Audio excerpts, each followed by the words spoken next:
From Parliament as the minority caucus in the House is asking government to use part of the over 8 billion Ghana cedis revenue accrued from the petroleum products over the past 3 months to cushion consumers against the current economic hardship.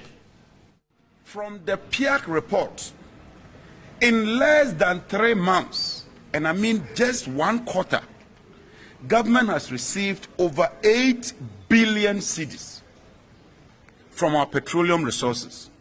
So in 3 months, government has received more than it projected for the whole year. So government is making supernormal profit.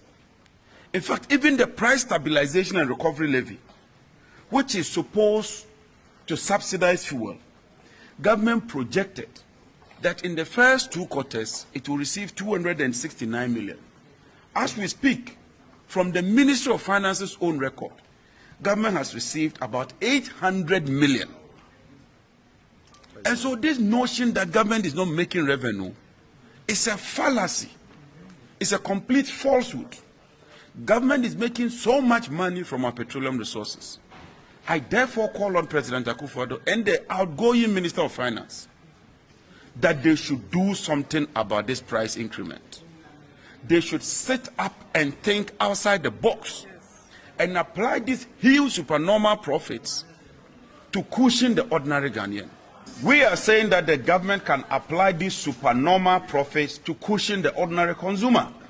That's what we are saying. And we've demonstrated to you that government is getting more than it required even in the first quarter.